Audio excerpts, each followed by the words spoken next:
la dama de hierro y el castillo de naipes con los papeles del divorcio aún frescos en la mano. No lloré, no grité, no me aferré a nadie. Lo primero que hice fue tomar la silla de ruedas de mi suegro, don Ricardo Castillo, el patriarca semiparalizado, y llevarlo yo misma hasta la puerta del amante de mi marido. Y en el preciso instante en que aquella joven levantó la vista para mirar al anciano con ojos llenos de horror, la casa de mi familia política se derrumbó como si fuera una bomba de relojería.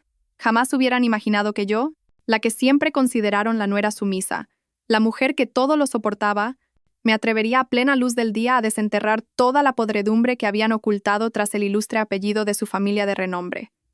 Y eso era solo el principio. Lo que siguió fue una cascada de verdades impactantes, una contraofensiva que nadie esperaba, disculpas tardías, y finalmente, un testamento que hizo inclinar la cabeza a todo el clan Castillo. Mi nombre es Isabel Moreno. Tengo 35 años. Hubo un tiempo en que creí que el matrimonio era el hermoso fruto del amor, un refugio para toda la vida. Pero no fue más que un biombo para ocultar un universo de mentiras, traición y una indiferencia cruel. Los 10 años que viví como esposa de Javier Castillo fueron un tiempo de paciencia y sacrificio. La gente pensaba que vivía a cuerpo de reina, casada con un director de una gran constructora, con un buen piso en el barrio de Salamanca y un coche, de la envidiada nuera de una familia con abolengo. Pero nadie sabía de las noches en que cenaba sola, esperando en vano a un marido que supuestamente estaba en un viaje de negocios, acurrucada en una cama vacía sin poder dormir. Mis sospechas comenzaron cuando Javier se volvió irritable y distante, cuando sus ausencias nocturnas se hicieron frecuentes con la excusa de obras lejanas o proyectos urgentes. Pero una mujer enamorada, una mujer con un hogar, es la más propensa a autoengañarse. Confiaba ciegamente en mi marido. Todo cambió una tarde lluviosa. Mi vida giró en una dirección completamente nueva. Por casualidad, vi el coche de Javier, tan familiar, aparcado frente a una pequeña y discreta cafetería en una callejuela del barrio de Chamberí. Pensando que era una simple coincidencia, entré, pedí un café y me senté en una mesa al otro lado. Y entonces lo vi. No estaba solo. A su lado, una mujer de unos 20 y tantos años, minifalda, labios de un rojo intenso y una mirada coqueta. Se tomaban de la mano, reían y hablaban con una complicidad que me convirtió en piedra. Ese día, no corrí a arrancarle los pelos ni a montar un escándalo. Me levanté en silencio, pagué y volví a casa. En el camino de vuelta, las lágrimas brotaron como la lluvia que caía. No lloraba por la traición.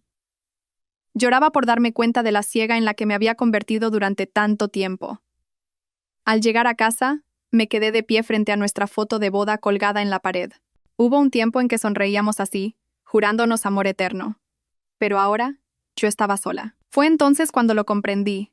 Era hora de poner fin a todo. 3 días después, rellené los papeles del divorcio. Sin una lágrima, sin una súplica. Presenté la demanda en el juzgado, y bastaron 10 minutos para poner punto y final a un matrimonio que parecía eterno. Pero no me detuve ahí. Me quedaba una última cuenta que saldar. Recordaba vívidamente las palabras de mi suegra el día de la boda. Deberías dar gracias por haber entrado en esta familia, Isabel. Somos gente de principios. Mi marido fue director de instituto, y toda nuestra familia tiene estudios. Compórtate como es debido. No manches nuestro apellido. Y sin embargo, ellos, que siempre presumían de su educación y sus valores, habían observado en silencio cómo su hijo me era infiel. Mi suegra, doña Elvira, lo sabía todo.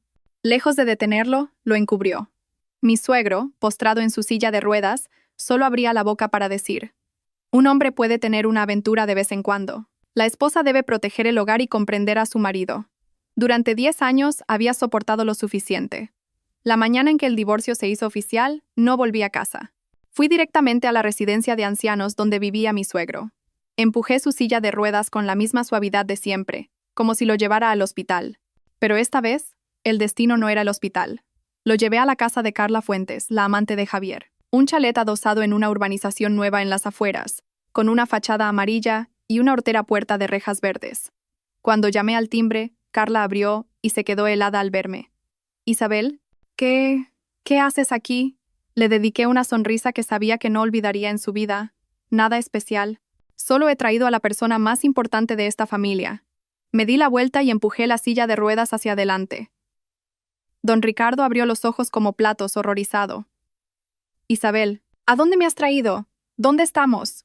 Me incliné y le susurré con una voz gélida: Este es el lugar que su hijo frecuentaba cada noche, suegro, donde el heredero del clan Castillo disfrutaba de su futuro con su amante. A partir de hoy, usted vivirá aquí. Como su exnuera, ya no tengo ninguna obligación con usted. ¿Cómo? ¿Cómo te atreves?, gritó, su rostro pasando del rojo a la púrpura. Los papeles del divorcio ya están firmados. Usted no tiene ningún derecho a impedirme hacer lo que yo quiera. El rostro de Carla se puso blanco como el papel. No, por favor. No puedo. ¿Cómo voy a cuidar de un anciano? No es necesario que lo cuides, pero si no fuera por ti, mi familia no se habría destrozado así. Es hora de que asumas tu parte de responsabilidad. Dejé a su lado una bolsa con sus medicinas, un manual de cuidados para el paciente y algo de ropa, y me di la vuelta, dejándolos atrás con sus rostros de absoluta estupefacción. Ese día volví a casa caminando. Llovía, pero mi corazón se sentía ligero como una pluma. No necesitaba saber qué haría Carla. Simplemente lo consideré mi último regalo para las personas que habían pisoteado mi corazón. Pero nunca imaginé que en una sola noche, toda la estructura de mi familia política se vendría abajo. Apenas llegué a casa de mis padres en Carabanchel, mi móvil empezó a sonar como un loco. No contesté. No quería escuchar nada. Quería saborear la paz que sentía por primera vez tras años encerrada en la prisión de ser la nuera ejemplar. Pero a la séptima llamada, vi el nombre suegra en la pantalla. Suspiré y contesté. Una voz que era casi un chillido estalló en mi oído. Isabel, ¿te has vuelto loca? ¿Cómo has podido dejar a mi suegro en la casa de esa zorra? ¿Estás en tu sano juicio? ¿Sabes lo que está diciendo toda la familia? Mantuve la calma. Yo solo he llevado a su suegro al lugar que su hijo frecuentaba, para que experimente un poco de la vida real que ustedes han ignorado durante tanto tiempo. Insolente. Desagradecida. ¿Así me pagas los 10 años que te he mantenido? ¿10 años? En los 10 años que fui su nuera, usted nunca me consideró parte de la familia. Desde el primer día, me hizo levantarme a las 5 de la mañana para preparar el desayuno para todos, mientras usted y Javier roncaban. Si tenía fiebre, decía que fingía. Cuando me quedé embarazada, me hizo ir al mercado como siempre, y cuando sufrí el aborto, me dijo que era porque mi destino era estéril y el cielo no quería darme un hijo. ¿Y ahora dice que me ha mantenido? Silencio al otro lado de la línea. No esperé respuesta. Colgué esa noche, cené con mi madre. Me quitaba las espinas del pescado mientras me preguntaba en voz baja. ¿De verdad crees que has hecho lo correcto? La miré y le dije lentamente. Mamá, si me hubiera quedado callada, sufriendo en silencio, la gente me habría tomado por tonta, pero si una ha aguantado lo suficiente, también tiene derecho a devolver el golpe. No es por venganza, es para demostrarles que no soy la mujer débil que ellos creen. Mi madre no dijo nada más, pero en su mirada vi una especie de alivio. Quizás era orgullo, o quizás compasión. A la mañana siguiente, mi suegra, doña Elvira Vargas, se presentó en casa de Carla con sus cuñados y sobrinos. Me enteré por una amiga que era la presidenta de la asociación de vecinos de esa urbanización. Mi amiga me llamó, emocionada. Isabel, no te imaginas el escándalo. Tu familia política está montando un circo en casa de esa chica. Tu suegra ha entrado insultándola a gritos, intentando llevarse al abuelo, pero la tal Carla se resiste llorando y diciendo que no puede, que tú le dijiste claramente que era su responsabilidad. Sonreí para mis adentros. Yo nunca dije tal cosa, pero conocía bien el carácter de Carla. Alguien acostumbrado a vivir sin dar un palo al agua se volvería loco tras una sola noche escuchando a un anciano gritar pidiendo comida o ayuda para ir al baño. Además, don Ricardo no era precisamente un hombre de carácter apacible. Desde el infarto cerebral, su humor se había vuelto más volátil y testarudo. Incluso yo, que lo cuidé durante años, a veces perdía la paciencia cuando golpeaba la mesa exigiendo que fuera yo, su nuera, quien le diera de comer. A esas horas, él estaría gritando como un poseso en esa casa extraña, y Carla estaría al borde de un ataque de nervios, muerta de vergüenza. ¿No era ese el precio a pagar por robar el marido de otra? La vida no es tan fácil como en las telenovelas. Hacia el mediodía recibí otra llamada. Esta vez era Javier. No contesté. Llegó un mensaje. Isabel, ¿qué le has hecho a mi padre? ¿Estás loca? Siguió otro. Toda la familia está revolucionada. Mamá está a punto de ingresar en el hospital por la tensión. ¿Pretendes que todo el barrio se entere? Le respondí con una sola frase. No me avergüenzo de lo que he hecho. Pero tú eres tan cobarde que ni siquiera puedes admitir lo que hiciste. Un hombre que deja a su padre anciano y enfermo en manos de su exmujer y su amante debería mirarse un poco al espejo. Luego, bloqueé su número. Por la tarde oí un coche detenerse frente a la casa de mis padres. A través de la ventana vi a doña Elvira. Llevaba el mismo vestido de seda con estampado de flores moradas que yo le había lavado tantas veces. Pero hoy, con el pelo revuelto y los ojos hinchados, parecía desolada. Gritó desde la puerta. «Isabel Moreno, sal aquí ahora mismo. Sal y hablemos cara a cara». Mi madre salió primero. Su voz era firme. «Señora, si tiene algo que decir, dígamelo a mí. Esta es mi casa y mi hija ya no es su nuera». «No, tiene que salir ella. Ha destrozado a mi familia». Salí, sin miedo. «Suegra, ¿a qué ha venido? ¿Cómo te atreves a preguntar? Has avergonzado a toda mi familia. ¿Quieres que todo el barrio se ría de nosotros?» La miré con una franqueza que nunca antes había usado. Yo no he avergonzado a nadie. Solo he revelado la verdad. Si tanto temía la vergüenza familiar, debería haberle enseñado a su hijo a tenerla. «Te voy a denunciar por difamación. Adelante, denúncieme. Tengo pruebas de sobra. La grabación de Javier y Carla en la cafetería, las cámaras del hotel, incluso mis informes del psicólogo por el maltrato emocional. Si quiere ir a juicio, estaré encantada de acompañarla. Pero me temo que la que quedará en evidencia no seré yo». Doña Elvira se quedó paralizada. No esperaba que yo hubiera preparado todo con tanta meticulosidad. Sé que siempre me había visto como una simple chica de pueblo dócil y fácil de manejar, pero olvidó que una mujer llevada al límite se convierte en la más fuerte de todas. Finalmente, se dio la vuelta en silencio y se marchó. Vi su espalda encorvada sin ira, solo con una sensación de ligereza. La limpieza de la basura había comenzado, pero esto no era todo. En mis manos, aún guardaba un secreto que haría que Javier y toda su familia no pudieran volver a levantar la cabeza jamás. Cuando mi suegra cruzó la puerta, me quedé allí de pie un largo rato. Su caminar desganado, una mezcla de rabia e impotencia, era una imagen que había visto innumerables veces durante mis 10 años de matrimonio. Pero antes era yo la que suplicaba, la que temía, la que dependía de cada una de sus palabras y gestos. Ahora era yo quien la había hecho inclinar la cabeza, no porque fuera malvada, sino porque no podía soportarlo más. Y lo que ella aún no sabía era que el verdadero terremoto ni siquiera había empezado. Entré en mi habitación y saqué una pequeña caja de metal cerrada con un viejo candado. La había escondido hacía 3 años, cuando las primeras grietas comenzaron a aparecer en aquella familia. Dentro guardaba las pruebas, los datos y las grabaciones que había recopilado en secreto. En aquel entonces, no me atrevía a pensar en el divorcio, pero quizás mi intuición femenina me lo advertía. Si algún día mi paciencia llegaba a su límite, necesitaría armas en mis manos, y ahora era el momento de abrir esa caja. 3 años atrás, antes de que mi suegro sufriera el infarto, durante una reunión familiar, escuché por casualidad una conversación entre él y Javier en el despacho. Yo estaba limpiando el salón y la puerta estaba entreabierta. La voz de mi suegro resonó. «Ese niño, tienes que ocultárselo bien a Isabel. Si se entera, esta familia estará acabada». «¿Qué niño?». La respuesta de Javier fue un susurro, pero la oí perfectamente. «Padre, ya me he encargado de todo. Le envío una pensión generosa cada mes y esa mujer no se atreverá a hablar. ¿Sabe cuál es su lugar?». Me quedé helada, pero fingí no haber oído nada. A partir de ese día, comencé a investigar en silencio. Le pedí a un conocido que trabajaba como vigilante en el barrio de Javier que lo vigilara en sus noches de trabajo. Instalé una aplicación de seguimiento en un segundo móvil que le pedí prestado con la excusa de jugar para liberar estrés. Y me tomé una semana de vacaciones sin motivo aparente, en realidad para seguir las pistas que Javier había dejado. Así encontré a una mujer en un viejo piso de 4 caminos que criaba a un niño de unos 5 años. El niño tenía los mismos ojos que Javier y la boca era un calco de la de mi suegro en su juventud. Pasé 2 días sentada en una cafetería frente a su casa. Al tercer día, reuní el valor y me acerqué, fingiendo buscar un piso para alquilar. La mujer, que se llamaba Elena, me abrió la puerta. Sus ojos mostraron un destello de pánico al verme, pero rápidamente recuperó la compostura. Le dije que buscaba un piso para un sobrino y tras unas cuantas preguntas le ofrecí con cuidado una piruleta al niño y le pregunté amablemente: «Hola, guapo, ¿cómo te llamas?». El niño murmuró: «Mateo». «¿Y cómo se llama tu papá?». Mi papá se llama Javier. Pero mamá dice que no se lo puedo decir a nadie». Sentí como si alguien me estrujara el corazón. Sonreí levemente, le di las gracias y me fui.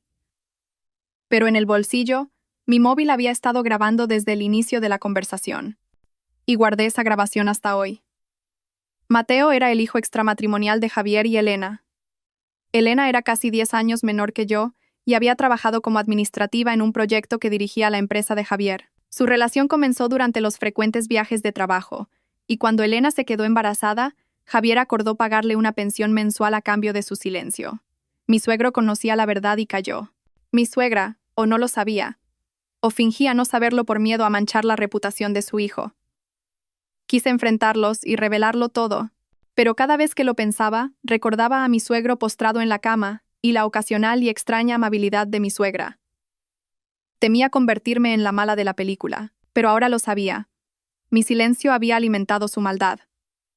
Metí la grabación, un par de fotos de Mateo junto a Elena y una carta que escribí a mano en un sobre grueso. Querida suegra, esta es la verdad con la que su familia me ha engañado durante años. Supe que su hijo tenía un hijo fuera del matrimonio hace 3 años, pero guardé silencio por el bien de la familia. Ahora que ya no soy parte de ustedes, no tengo motivos para seguir ocultándolo. Si le queda un ápice de dignidad, haga lo necesario para que ese niño no crezca abandonado como su madre. Para mí, el papel de nuera buena ha terminado. A partir de ahora, cada uno vivirá según sus propias elecciones. Envié la carta por mensajero urgente para que llegara directamente a sus manos, y apenas 4 horas después, la familia política estalló como una bomba retardada. Esa noche sonó el teléfono. Era Miguel, el primo de Javier, casado con la mujer más sensata de la familia. Isabel, lo sé todo. Lo siento mucho, de verdad. No tenía ni idea. Ahora entiendo por qué tomaste esa decisión. Sonreí levemente. No necesito las disculpas de nadie, Miguel. Solo quería que todos se enfrentaran a la verdad. Y, en el fondo, quiero que ese niño sea reconocido. Él no tiene la culpa de nada. Lo entiendo. Pero, ¿tú estás bien? Sí, estoy bien, Miguel. Por primera vez en 10 años, siento que controlo mi propia vida. Colgué y miré al cielo. Empezaba a llover. Nunca me había sentido tan fuerte. Esa tarde, cuando el cielo se tiñó de gris, recibí un mensaje de una persona inesperada. Era la tía de Javier, Carmen, la hermana de doña Elvira. El mensaje era corto. Isabel, acabo de enterarme. Has hecho lo correcto. Pero ten cuidado. Mi cuñada ha perdido la cabeza y está diciendo barbaridades para darle la vuelta a la situación. No quiero que sufras una injusticia. Leí el mensaje 3 veces. Mi corazón, que estaba en calma, dio un vuelco. Conocía a doña Elvira. Había vivido más de 10 años bajo su sombra. Podía ser paciente, sonreír, fingir ser educada en público, pero por la espalda era capaz de urdir las intrigas más retorcidas. Cuando me ascendieron a jefa de departamento, me obligó a dejar el trabajo diciendo que una mujer con demasiado éxito trae la ruina a su marido. Cuando no podía tener hijos, llamó a mi madre a escondidas para decirle que su hija era estéril, haciéndola llorar durante noches. Delante de los parientes, decía sin pudor: nuestra Isabel es buena, pero un poco tonta, ni se entera de que su marido le pone los cuernos. Yo me lo había tragado todo. Pero si hoy volvía a maquinar algo, no me quedaría de brazos cruzados. Esa noche, en el chat familiar de los Castillo, apareció un largo mensaje enviado desde el número de doña Elvira a los mayores de la familia. En primer lugar, quiero expresar que asumo toda la responsabilidad por los recientes altercados. Sin embargo, debo aclarar que la afirmación de Isabel de que Javier tiene un hijo fuera del matrimonio es una calumnia y una conspiración para manchar el honor de nuestra familia. Don Ricardo fue llevado a la fuerza a un lugar desconocido en su delicado estado de salud, e Isabel ha insultado deliberadamente a la familia y difundido falsedades en redes sociales. Ya he contratado a un abogado y estoy preparando la documentación. Si Isabel continúa con esta difamación, la llevaré ante los tribunales por injurias y denuncia falsa. Inmediatamente, llovieron las reacciones. Algunos la apoyaban, otros dudaban. Pero una cosa estaba clara. Doña Elvira intentaba cambiar las tornas. No me enfadé. Con calma, hice una captura de pantalla y envié un único mensaje al chat. A los mayores de la familia, soy Isabel, su ex sobrina política. Para aclarar la situación, les envío algunas pequeñas pruebas. Y un archivo de audio con la conversación entre don Ricardo y Javier Castillo sobre la pensión del niño. 2. Fotos de Mateo y su madre, Elena. 3. El registro de una consulta en el Centro de Salud de Cuatro Caminos donde figura Javier Castillo como nombre del padre. 4. Una foto de las cámaras de seguridad del Hotel El Encanto, fecha 5 de mayo, donde se ve a Javier Castillo y Elena entrando juntos. No quiero hacer de esto algo más grande, pero si alguien sigue insistiendo en que miento, No tendré más remedio que presentar todo esto ante las autoridades y dejar que la ley decida. Una última cosa. El honor de una familia no reside en ocultar la verdad, sino en el coraje de enfrentarla y corregir los errores. Minutos después, el chat quedó en un silencio sepulcral. Ni un mensaje de refutación, ni una palabra en defensa de doña Elvira. Podía imaginar perfectamente el ambiente, como si le hubieran dado una bofetada delante de todos aquellos que la consideraban un dechado de virtudes.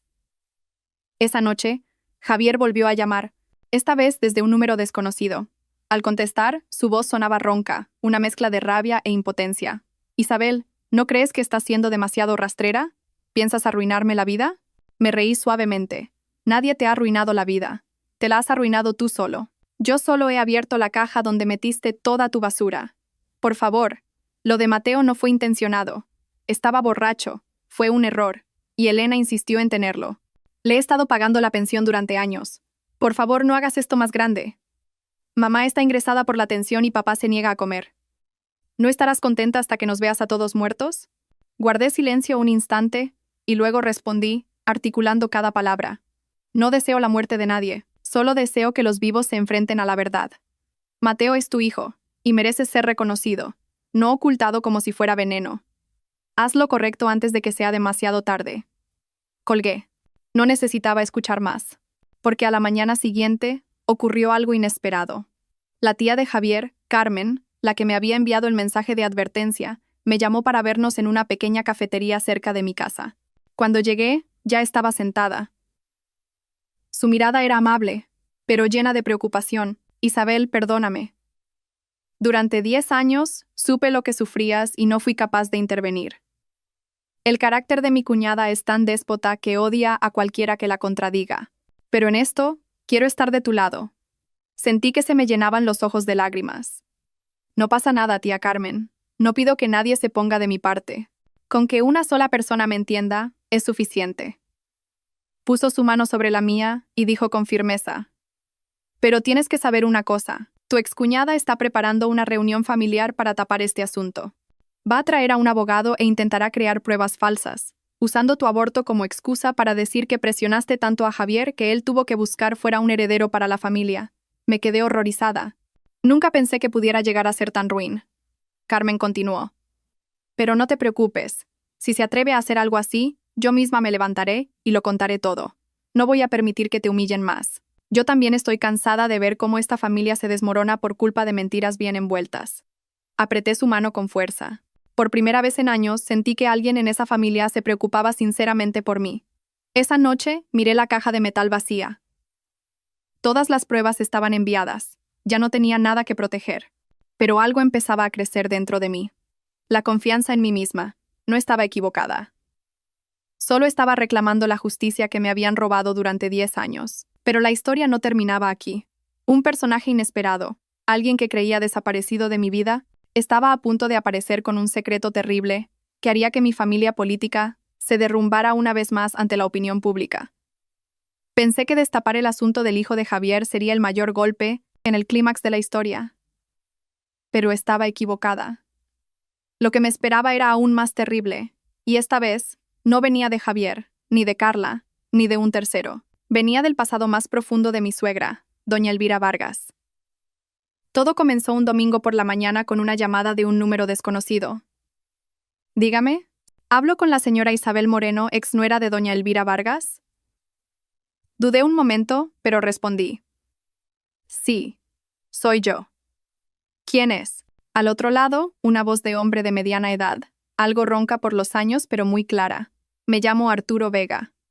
En el pasado, fui pareja de la señora Vargas. Hay algo que no puedo guardar más tiempo y necesito reunirme con usted». Nos encontramos en una pequeña cafetería en un callejón tranquilo de Malasaña, un lugar poco frecuentado. Cuando llegué, él ya me esperaba. Aparentaba unos 60 y pocos años, y a pesar de su pelo canoso, su mirada era intensa. En sus manos sostenía una vieja carpeta. En cuanto me senté, fue directo al grano. «Lamento haberla contactado de forma tan abrupta, pero lo que voy a contarle le causará una gran conmoción».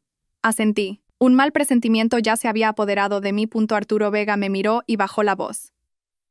«En 1993, Elvira y yo éramos pareja. Nos conocimos en unas jornadas para funcionarios. Yo era contable en una empresa de alimentación y ella, administrativa. Teníamos planes de boda, pero de repente, desapareció sin decir una palabra. Escuché en silencio. Un año después, me enteré de que se había casado con Ricardo Castillo, un respetado director de instituto de una familia adinerada. Me dolió, pero pensé que era el destino. 3 meses más tarde, un amigo me dijo que Elvira había dado a luz a un niño. Contuve la respiración. ¿Javier? Arturo asintió y sacó de su maletín una fotocopia de un informe de ADN, viejo y manchado de humedad. Lo sospeché durante 30 años. Hace 2 meses, fui a un chequeo médico y tomé en secreto una muestra de mi cabello. Le pedí a un sobrino que trabaja en un laboratorio que la comparara con una muestra del pelo de Javier que conseguí en una reunión familiar a la que asistí gracias a un conocido. El resultado fue una coincidencia del 97%. Me quedé petrificada. Arturo sacó una vieja foto de 1993. En ella, una versión más joven de doña Elvira, con los mismos ojos afilados y la misma sonrisa de Javier. A su lado, un joven Arturo la abrazaba por los hombros. ¿Lo entiende ahora? Yo soy el padre biológico de Javier. Pero doña Elvira, para conseguir un buen matrimonio, me abandonó y ha estado engañando a don Ricardo Castillo durante más de 30 años. No podía creer lo que oía. Cada palabra que pronunciaba era como un rayo. Aquella familia que me había oprimido en nombre del honor, la tradición y la moral, estaba construida sobre un castillo de mentiras y engaños. Pero, ¿por qué me cuenta esto ahora? Arturo suspiró. Porque sé que la están oprimiendo. Leí en internet lo que le ha pasado. No puedo permitir que mi hijo viva en una familia falsa sin conocer su identidad, ni que una persona como usted sea pisoteada sin justicia. No pude contener las lágrimas. Me entregó el original de la prueba de ADN, un par de fotos antiguas y un viejo diario que Elvira había escrito en el pasado. En él, relataba su angustia por haber abandonado al hombre que amaba y haber elegido un matrimonio por conveniencia tras dar a luz a Javier. Esta es la verdad. Lo que haga con ella depende de usted. Pero creo que ha llegado el momento de que la luz ilumine lo que ha estado oculto durante demasiado tiempo. Volví con todo aquello. No pude dormir en toda la noche. Me asaltaron innumerables recuerdos. Elvira reprendiéndome por no saber proteger los valores familiares, gritándome por no darle un nieto. Y el día en que, apuntándome con un tenedor, me espetó: cada uno de tus actos afecta al honor de esta casa. Somos una familia ejemplar. No dejaré que una manzana podrida lo eche todo a perder. Ahora lo entendía. La manzana podrida era ella. Sabía que revelar esto no solo sería un shock, sino que asestaría un golpe mortal al honor de la familia Castillo, el arma que Elvira había usado para pisotear a los demás, pero no sentía ni una pizca de culpa. Ella también había pisoteado a muchos para proteger esa fachada. Llamé a la única persona de la familia en la que aún confiaba, Miguel. Miguel, ¿tienes un momento? Necesito enseñarte algo. Miguel no hizo preguntas. Nos vimos en un restaurante cerca de su oficina. Cuando le mostré los documentos y las fotos, su rostro se puso pálido mientras los revisaba uno por uno. Dios mío. No es necesario que toda la familia lo sepa. Solo quiero que algunas personas conozcan la verdadera cara de la familia ejemplar que tanto veneraban. Miguel guardó un largo silencio y luego me miró con determinación. No estás sola, Isabel. Si doña Elvira intenta seguir calumniándote, yo estaré de tu lado. Se lo contaré a toda la familia. Soy parte de esta casa, y mi palabra no será ignorada. Asentí. Por primera vez al final de ese largo y oscuro túnel, sentí que no estaba luchando sola. Esa noche, miré el cielo por la ventana. La luna llena derramaba su luz sobre los tejados. Me pregunté si una mujer como Elvira, que me había enseñado a ser educada, que me había oprimido en nombre de ser una buena nuera, que me había reprendido por no tener principios, tendría el valor de mirarse al espejo y enfrentar su sucio pasado. No estaba segura, pero sabía que el día en que su máscara cayera ante toda la familia no estaba lejos. La reunión familiar se celebró el domingo siguiente por la mañana en la casa principal de los Castillo, la finca familiar, aquel lugar reservado durante generaciones para los eventos más importantes: bodas, funerales, celebraciones, se convertiría ahora en el escenario donde se desvelaría la verdad que doña Elvira había ocultado durante más de 30 años. No estaba invitada, pero un mensaje de Miguel, el primo de Javier, me hizo ir. Isabel, doña Elvira va a anunciar públicamente que no puedes tener hijos para culparte de haber abandonado a tu marido y destruido el hogar. Si no vienes, cargarás con esa infamia para siempre. Si vienes, yo estaré de tu lado. No lo pensé 2 veces. Elegí un sencillo pero elegante vestido de color marfil. sin maquillaje ni joyas. Quería presentarme tal como era, no perfecta, pero digna y con orgullo. Esa mañana, el patio de la finca estaba lleno de gente. Los rostros familiares que una vez llamé tío, tía, primo, ahora me miraban con una mezcla de sospecha y murmullos. Pero no bajé la cabeza. Caminé con paso firme hacia la larga mesa situada en el centro del patio. Doña Elvira estaba sentada en la cabecera, y a su lado, un inquieto Javier se mordía las uñas. Mi suegro, debilitado, estaba en una silla de ruedas en un rincón, silencioso como una vieja estatua. Nadie esperaba que me atreviera a aparecer. Doña Elvira abrió los ojos como platos y apretó los labios, pero enseguida esbozó una sonrisa burlona. Vaya, vaya. La exnuera también ha venido. Bienvenida. Muy bienvenida. Al menos sabes lo que es la vergüenza. Me senté con calma en una silla al otro extremo de la mesa y levanté la vista. No he venido a avergonzarme. He venido a contar la verdad, por si hay alguien aquí que prefiera escucharla en lugar de mentiras. Doña Elvira me fulminó con la mirada. Respiró hondo y se dirigió a todos. Querida familia, he convocado esta reunión para aclarar las calumnias que la exesposa de mi hijo, Isabel Moreno, ha difundido sobre nuestra casa. Ha dicho que Javier tiene un hijo ilegítimo. Ha abandonado a su suegro en casa de una desconocida y ha amenazado el honor de nuestra familia. Todo esto es un montaje producto de su complejo por no poder darnos un heredero. Se oyeron algunos murmullos. Una mujer susurró: «Pero si Isabel solo tuvo un aborto, ¿eso significa que no puede tener hijos?». Me levanté y con voz clara y firme, articulando cada palabra, dije: «Disculpen, pero debo decir esto. De lo contrario, mi madre y yo viviremos humilladas para siempre». Saqué de mi bolso la carpeta que había preparado y la coloqué en el centro de la mesa, frente a doña Elvira. Un murmullo recorrió a los presentes. La miré fijamente. Este es un informe ginecológico reciente del Hospital Universitario La Paz. El médico confirma que mi útero es completamente normal y que soy fértil. El día que sufrí el aborto, tenía más de 38 grados de fiebre. Y usted, suegra, me obligó a ir al mercado. ¿Lo recuerda? El rostro de doña Elvira se puso blanco. Intentó mantener la compostura. Eso es mentira. Si es mentira, ¿cómo explica el archivo de audio donde usted me dice que una mujer que no puede dar hijos no tiene derecho a quejarse si su suegra trae a otra nuera para asegurar la descendencia? Saqué mi móvil y pulsé el play. La voz aguda y maliciosa de doña Elvira resonó con claridad. El ambiente se congeló al instante. Algunos de los mayores fruncieron el ceño y apartaron la vista. La tía Carmen se quedó petrificada y murmuró: «Dios mío, Elvira». No me detuve. Saqué otro informe. Este es el resultado de la prueba de ADN de Mateo, el hijo de Javier Castillo y Elena. Coincidencia del 97%. Con el sello y la firma del Instituto Nacional de Toxicología y Ciencias Forenses. Si alguien desea una contraprueba, estaré encantada de acompañarle al hospital. El murmullo se convirtió en un oleaje. Javier, con el rostro pálido, se encogió en su asiento. Doña Elvira le gritó: «¡Cállate! No lo admitas. Te dije que lo ocultaras». Hice una pausa antes de lanzar la última bomba. Lentamente, saqué el tercer resultado de la prueba, el original que me dio Arturo Vega y el viejo diario de Elvira. Siento tener que llegar a esto, pero si usted, suegra, ha decidido humillarme delante de toda la familia, yo no puedo seguir callada. Coloqué los papeles en la mesa y, con voz temblorosa pero firme, dije: «Este es el resultado de la prueba de ADN entre Javier Castillo y el señor Arturo Vega, quien fue su pareja antes de que usted se casara con don Ricardo. El resultado confirma que el señor Vega es el padre biológico de Javier y no don Ricardo». Un silencio de muerte cayó sobre el patio. Doña Elvira, como si le hubiera caído un rayo, se levantó de un salto y gritó: «¡Estás loca! ¡No mientas! Es una invención tuya». Si es una invención, ¿cómo explica este diario que encontré? Es su letra. Hay un pasaje donde escribe: «Amo a Arturo, pero debo casarme con Ricardo para cambiar mi vida». La tía Carmen se llevó una mano al pecho y hundió la cabeza sobre la mesa.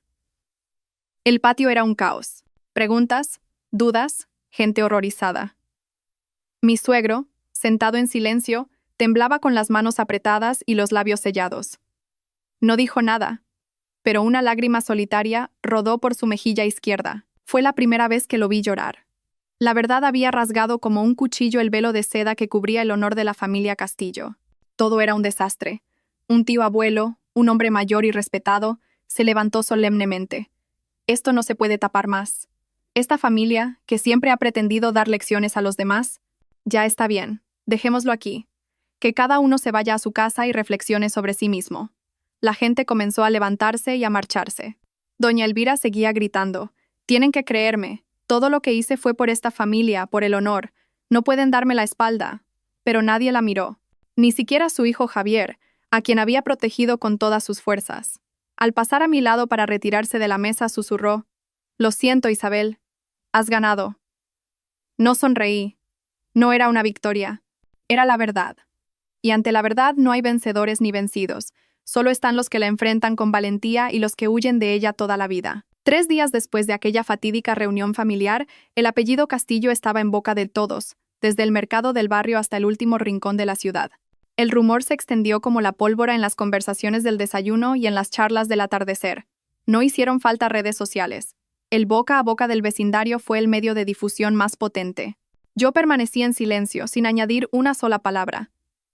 Consideraba que mi trabajo estaba hecho. Pero como era de esperar, doña Elvira no se quedó de brazos cruzados. Esa noche, recibí una llamada de mi excuñada, la segunda nuera de la familia. Era una mujer dócil y de pocas palabras, pero recta. «Isabel, ¿te has enterado? La suegra está preparando una denuncia contra ti por denuncia falsa y difamación. Ha movilizado a un abogado conocido». Me tensé, pero no me sorprendió. Desde el momento en que le quité la máscara, había anticipado todos sus movimientos. «¿Estás segura?» «Sí, mi marido es sobrino de ese abogado. La suegra le llevó unas fotos manipuladas y le dijo que tú, por venganza tras el divorcio, habías editado las grabaciones e inventado toda la historia». Solté una risa amarga. Manipular fotos, inventar historias. ¿Y yo con los originales? Su diario manuscrito y una prueba de ADN independiente. Pero no la subestimé. Sabía que doña Elvira no necesitaba ganar en los tribunales. Le bastaba con ganar la guerra de la opinión pública. Con que la gente dudara, con que pensara que algo habrá, ella ya habría recuperado parte de su reputación. Era la táctica más perversa de todas. Al día siguiente, recibí una citación del Servicio de Mediación del Ayuntamiento por una denuncia de difamación. La mediadora era una mujer de unos 40 años, de aspecto pulcro. Sobre su mesa, un documento con el nombre de doña Elvira Vargas bien visible. Me dijo cortésmente: «Señora Moreno, la hemos citado para verificar algunos hechos. La señora Vargas alega que usted ha difundido información falsa, dañando su honor personal y familiar. Entiendo que es un asunto familiar complejo, pero le agradecería su colaboración para aclarar las posturas de ambas partes». Asentí y de mi bolso saqué todos los documentos originales, las grabaciones con sello de fecha, los resultados del laboratorio forense y el diario original acompañado de una declaración firmada por Arturo Vega. Lo puse todo sobre la mesa y dije con voz clara: «No he difamado a nadie. Solo he dicho la verdad. Si esa verdad ha hecho que alguien sienta que ha perdido su honor, la culpa no es mía». La mediadora examinó los documentos, y a medida que leía, su expresión se volvía más seria. Al cabo de un rato, levantó la vista. Su mirada ya no era fría, sino que denotaba cierta comprensión. «Entiendo. Todo queda perfectamente claro con esta documentación. Informaré a mis superiores para archivar el caso como denuncia infundada». Sonreí levemente. «Gracias. Pero, si no es mucha molestia, ¿podría transmitirle un mensaje de mi parte a la señora Vargas? Dígale que las mentiras tienen las patas muy cortas». Al salir del edificio, el sol me dio en la cara. Un taxi se detuvo junto a la acera y de él se bajó precisamente doña Elvira. Iba vestida con un traje de chaqueta negro, el pelo recogido en un moño alto y los labios pintados de un rojo intenso, como en las fiestas familiares. Pero sus ojos estaban hinchados y su rostro pálido. Se detuvo al verme. Nos miramos en silencio, sin insultos, sin agresiones. Solo 2 miradas afiladas como cuchillos cruzándose en el aire. Fui la primera en hablar. «Suegra, veo que todavía no se rinde». Ella apretó el bolso y soltó una risa burlona. «Te crees muy lista, ¿verdad? ¿Crees que por desenterrar viejas historias vas a ganar? Admito mis errores, pero tú tampoco eres una santa». Levanté la cabeza. «No, no soy una santa, pero tampoco finjo ser una autoridad moral como usted». Me miró durante un largo rato.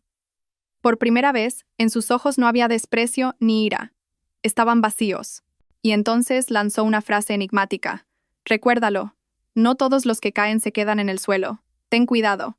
El viento puede cambiar de dirección». Sonreí. «Espero que el viento cambie de dirección. A favor de todas las personas a las que usted ha pisoteado durante los últimos 10 años». Se dio la vuelta, y yo no volví a mirar su espalda. Esa tarde fui a ver a mi madre. Estaba sentada en el porche, escuchando la radio mientras limpiaba verduras. Cuando me senté a su lado me preguntó, ¿está todo bien? Asentí levemente. Sí, pero creo que las cosas se van a poner un poco ruidosas. Mi madre sonrió y me acarició el pelo. ¿Y qué importa que haya ruido? Si vivimos con la conciencia tranquila, no hay nada que temer. Sople el viento como sople, recuerda esto. Nunca vivas como las personas que te hicieron llorar. Apoyé la cabeza en su hombro. En más de 10 años de matrimonio, ni un solo momento había sido tan pacífico como este. Pero exactamente una semana después, apareció una publicación anónima en un importante foro femenino online. El título era: Una exnuera vengativa calumnia a su suegra. Denunció la verdad manipulada. El texto estaba plagado de información falsa y distorsionada. Que yo, por no poder tener hijos, estaba celosa de la joven amante de Javier, Carla, y que tras el divorcio había inventado la historia del hijo secreto y el pasado de mi suegra para hundir a la familia. La publicación se extendió como un incendio forestal. Hubo gente que la creyó, gente que dudó e incluso gente que se burló de mí, sacando a la luz detalles de mi vida personal. Por un momento, flaqueé. Intenté guardar silencio, pero mi madre me cogió la mano y me dijo: No puedes retroceder. Si lo haces, la gente pensará que eres culpable. Asentí. Y por primera vez, publiqué un post público en mis propias redes sociales. Adjunté todas las pruebas, fotos, resultados de los análisis, archivos de audio y una carta manuscrita del propio Arturo Vega, el padre biológico de Javier. En solo 30 minutos, se compartió miles de veces, y entonces ocurrió algo que nadie esperaba. Incluso Carla, la amante, intervino. Publicó un breve texto. No quería involucrarme, pero confirmo que Isabel Moreno no miente. Javier Castillo y yo tenemos un hijo. Nunca he sido agredida ni calumniada por él. La única persona que me sugirió que guardara silencio fue su ex-suegra. La comunidad online explotó. Doña Elvira Vargas, la que amenazaba, calumniaba e inventaba historias, se convirtió oficialmente en objeto de escarnio público. La familia Castillo fue expulsada de las organizaciones benéficas locales, y la historia de la familia se convirtió en el cotilleo de todo el barrio. Y yo solté un suspiro de alivio, no porque hubiera ganado, sino porque por fin no tenía nada más que ocultar. Después de que publicara todas las pruebas en mis redes sociales, la tormenta arrasó con la máscara de hipocresía moral de mi antigua familia política. El barrio hervía de rumores, las comunidades online me apoyaban, y aquellos que me habían dudado y criticado eliminaron silenciosamente sus comentarios o me enviaron mensajes de disculpa. Carla, la mujer que pensé que desearía mi desaparición, puso el punto final a la farsa de los Castillo con una simple frase: Isabel no me hizo nada malo. Fui yo la que se equivocó, y lo admito. Pensé que todo había terminado, que la vida volvería a la calma, pero a menudo, cuando cierras una puerta de dolor, se abre otra. No para herirte más, sino para preguntarte: ¿estás lista para vivir de otra manera? Un lunes por la tarde, mientras organizaba mi currículum para buscar trabajo, sonó el teléfono. Un número desconocido. Dudé, pero contesté. Dígame, ¿hablo con Isabel Moreno? Soy Marcos Pérez, director de Recursos Humanos de Construcciones Torres. Me ha hablado de usted el consejero Miguel Castillo. Era Miguel, la única persona de esa familia que me había dicho: Isabel, te creo.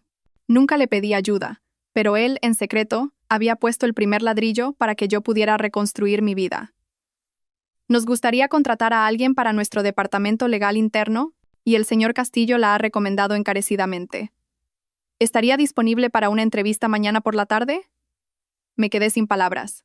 Sí, claro. Muchas gracias. Allí estaré. Al día siguiente me dirigí a Construcciones Torres. Era una empresa de tamaño medio en pleno crecimiento. La oficina, en la 8ª planta de un moderno edificio de cristal, tenía un diseño contemporáneo. Al abrir la puerta, un hombre alto, de unos 40 años y con las mangas de la camisa remangadas, me esperaba con una leve sonrisa. ¿Isabel Moreno? Soy Alejandro Torres, el director de la empresa. La estábamos esperando. Me sorprendió un poco. El propio director recibiéndome en la puerta, pasamos a su despacho y hablamos durante más de 1 hora. No fue una entrevista convencional. Más que mis conocimientos técnicos, le interesaba otra cosa. Después de todo lo que ha pasado, ¿de verdad quiere volver a trabajar en un entorno tan exigente? Respondí sin pensarlo. No es que quiera, es que debo hacerlo. Para sobrevivir. Y para no depender de la compasión de nadie. Él sonrió. Una sonrisa tranquila, cálida, que parecía esconder una historia. En ese caso, bienvenida a Construcciones Torres. Antes de que pudiera asimilarlo, me tendió la mano. No necesito ver más. El consejero Castillo tenía razón. Si una mujer es capaz de enfrentarse a una familia tan autoritaria e hipócrita, ¿cómo no vamos a confiar en ella? Le estreché la mano. El corazón me latía con fuerza, no por la emoción, sino porque sentía que, de verdad, estaba empezando una nueva vida. Los días siguientes, empecé a trabajar con una rutina. Entraba a las 8 y salía a las 5. Cada vez que cruzaba la puerta de cristal de la oficina, me sentía como otra mujer. Ya no era la sombra silenciosa detrás de mi marido, ni la nuera de la familia Castillo. Era Isabel Moreno, una mujer libre e independiente, y las señales que Alejandro Torres empezó a mostrarme eran imposibles de ignorar. Al principio, fue una taza de café sobre mi mesa cada mañana, exactamente como me gustaba, solo, con poco hielo y sin azúcar. Luego, eran las visitas casuales a mi puesto, fingiendo pasar por allí, para preguntarme, ¿qué tal el trabajo? ¿Has comido? Vete pronto a casa hoy. ¿O prefieres que hagamos horas extras juntos? Al principio pensé que era simple cortesía, pero empecé a sospechar. Y aunque sospechaba, no me desagradaba. De hecho, a veces me reconfortaba. Un día, después de entregarle un borrador de contrato, llamé a la puerta de su despacho. Me sonrió al verme. Pasa, Isabel. Te estaba esperando. He terminado el informe. Necesito que lo revise para mañana por la tarde. Cuando me di la vuelta para irme, me llamó. Isabel. ¿Sí? Hoy tenemos la fiesta de cumpleaños trimestral para los empleados. Habrá vino. Quédate y celébralo con nosotros. Dudé, pero al final asentí. Esa noche, me senté con mis compañeros bajo una luz tenue. Sonaba música suave y el tintineo de las copas de vino era un sonido claro y alegre. Nadie mencionó mi pasado, nadie me miró con compasión. Simplemente me trataron como a una colega más, de persona a persona, como a cualquier otra mujer. Al terminar la fiesta, esperaba un taxi en el vestíbulo. Alejandro se acercó y se paró a mi lado, con las manos en los bolsillos. ¿Te llevo? No hace falta. Estoy acostumbrada a ir sola. Asintió, pero no se fue. Isabel, no sé cuándo es el momento adecuado para decirlo, pero creo que estoy empezando a sentir algo por ti. Me quedé helada. Una ráfaga de viento nocturno me alborotó el pelo. Lo miré, sin esquivarlo, pero sin acercarme. Acabo de salir de un infierno. Aún no sé si tengo fuerzas para volver a confiar en alguien. Me miró con unos ojos que no tenían prisa. No te pido que confíes en mí ahora mismo. Solo quiero que sepas que hay alguien dispuesto a esperar. Guardé silencio. No sabía si era emoción o miedo. Al llegar a casa, me tumbé en la cama. Apreté el móvil, sin responder, pero mi mente era un torbellino. Un hombre bueno que aparece justo cuando intento levantarme. ¿Era sincero? ¿O era esta otra prueba del destino? No había respuesta, pero sabía que mi corazón, lentamente, estaba empezando a descongelarse. Pero justo cuando pensaba que había encontrado la calma, un mensaje anónimo me arrastró de nuevo al abismo de la duda. Ten cuidado con ese tal Alejandro Torres. No todos los que son amables son sinceros. Es un hombre que ha hecho creer a muchas mujeres y luego las ha dejado con una herida que nunca cicatriza. El mensaje anónimo llegó en plena noche. Era corto, pero se clavó en mi corazón como un puñal de hielo. Pasé la noche en vela, leyéndolo una y otra vez. ¿Será verdad? Esas 3 palabras daban vueltas en mi cabeza. Ya no era una mujer ingenua. Había vivido en una familia política plagada de intrigas, había sufrido un matrimonio engañoso, y había visto cómo la gente se apuñalaba por la espalda por dinero y prestigio. Había confiado y me habían destruido, y el miedo a cometer el mismo error era abrumador. Pero esta vez, necesitaba estar segura. A la mañana siguiente, entré en la oficina con una sonrisa ligera y saludé a mis compañeros como de costumbre. Pero en mi mente, ya tenía un plan. Decidí empezar por la persona más fiable, la señora Pilar, del Departamento de Contabilidad. Llevaba 7 años en Construcciones Torres, y a pesar de haber sido suspendida por protestar contra un recorte injusto de las primas, había vuelto a la empresa por la confianza que tenía en Alejandro Torres. La invité a comer. Nos sentamos en un rincón de un restaurante de menú del día cerca de la oficina. Pilar, necesito preguntarte algo con total sinceridad. ¿Ha habido alguna vez algún rumor extraño sobre el señor Torres y las empleadas? Pilar dejó los cubiertos. Me miró fijamente un rato y luego sonrió. Ah, así que tú también has recibido el mensaje anónimo. Me quedé de piedra. ¿Usted también? Yo no, pero 3 chicas que estaban antes en administración sí lo recibieron. Cuando entraron, todas recibieron mucha ayuda del director. Pero al poco tiempo, Empezó a correr el rumor de que se aprovechaba de los sentimientos de las empleadas. Apreté las manos y tragué saliva. ¿Y es verdad? Pilar negó con la cabeza. No hay pruebas. Y nadie se atrevió a hablar. Un día, de repente, las tres dejaron la empresa al mismo tiempo. Nunca dijeron por qué. Una se casó y las otras dos se fueron a otro sector. Nadie habló públicamente, pero recuerdo que una de ellas, Laura, se pasó una semana llorando en el baño antes de irse de repente. Alguien dijo que la vio rompiendo una especie de carta. No es nada seguro. Sentí un peso en el pecho, como si me costara respirar. Pero intenté actuar con normalidad. ¿Sabe dónde está esa chica Laura ahora? Pilar frunció el ceño, pensativa, y luego sacó su móvil. Voy a preguntarle a una antigua compañera. Creo que se fue a una empresa de exportación agrícola en el centro. Esa tarde, después del trabajo, fui en silencio a la dirección que me dio Pilar. La empresa de exportación estaba en la tercera planta de un edificio antiguo. Llamé a la puerta y me abrió una mujer menuda, de aspecto amable, de unos 30 y pocos años. Al verla el corazón se me aceleró. ¿Laura? Sí, ¿quién es usted? Hola, soy Isabel Moreno, una nueva empleada de Construcciones Torres. He oído que trabajó allí y me gustaría preguntarle un par de cosas sobre el director, Alejandro Torres. La mirada de Laura se ensombreció. Tras un instante abrió la puerta. Pase. Nos sentamos en un rincón de la pequeña oficina, con el zumbido de 2 ventiladores de fondo.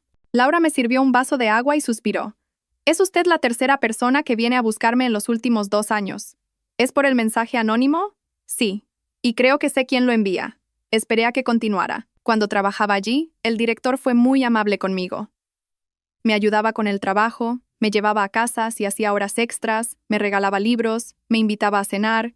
Pensé que era una nueva oportunidad. Su voz se quebró. Una vez, en un viaje de trabajo, bebí demasiado. Él me llevó al hotel. A la mañana siguiente no recordaba nada, pero sobre la mesa había una nota escrita a mano. Guardemos lo de anoche como un buen recuerdo. No quiero ataduras, y tú eres una buena persona. Me sentí confundida, traicionada.